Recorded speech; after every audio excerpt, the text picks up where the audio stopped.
निहाल हाशमी साहब, मैं जो बात कर रहा था मियाँ साहब के गिले शिकवे की, मैं उसी से ही बात शुरू करना चाहता हूँ। आखिर मियाँ साहब को जो शिकायत है वो कराची वाले क्यों नहीं सुनते, क्यों वोट नहीं देते जैसे मियाँ साहब कह रहे हैं? बिस्मिल्लाहिर्रहमानिर्रहीम। क्या उन्होंने जो बात की, अगर इसमें कोई दरोगोई है या नाजायज है तो आप मुझे बता दें। क्या कराची एक सनती शहर नहीं है, तजारती शहर नहीं है? और क्या कराची में रोजाना की बुनियाद पे दर्जनों लाशों का बोझ हम पे नहीं था? ये था। क्या कराची माशी हब है? कराची के माशी हब को तबाह किया गया कि नहीं तबाह किया?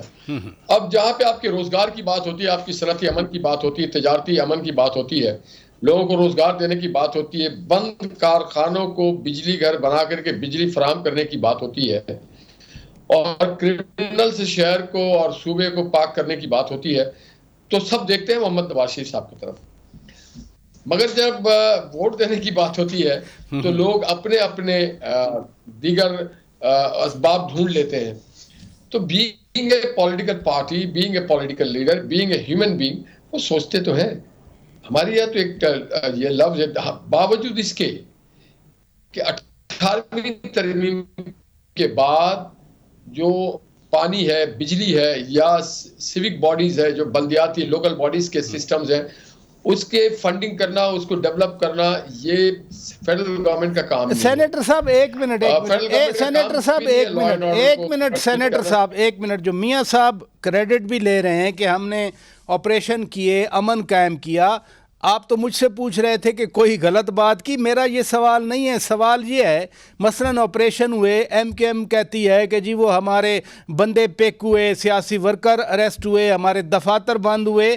तो जिस चीज़ को आप सही फरमा रहे हैं कि अमन होगा तो सनतें चलेंगी, अमन होगा तो रोज़गार मिलेगा, अमन होगा तो तरक्की आएगी, अमन होगा तो मईशत बहाल होगी, तो ये फिर कोई गैप है दरमियान में कम्युनिकेशन का, वोटर्स और लीडरशिप के दरमियान?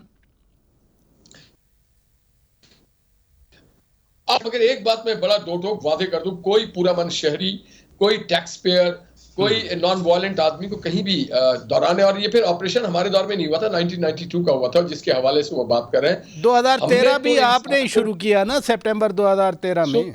तो लेना, उस मीटिंग में मैं था, गवर्नर हाउस में जो मीटिंग हुई थी उसमें पाकिस्तान, कराची और पाकिस्तान के तमाम सियासी जमातों के नुमाइंदे के मौजूद थे, और तमाम स्टेक होल्डर्स को ऑन बोर्ड लेने के बाद ये ऑपरेशन शुरू किया था। मैं उसमें बड़ा पॉजिटिव रोल प्ले किया है। मैंने सब उनको, मैं कॉल करता रहा हूं, उनको इनविटेशन देता रहा, और उसमें मैं बैठा रहा हूं, तो मुझे पता है कि सारे लोग मिन्नतें कर रहे थे कि जनाब आप हमें अमन दीजिए, एक शहर को अमन चाहिए, शहर को जिंदगी चाहिए, शहर को रोशनी चाहिए, शहर को खुशियां चाहिए।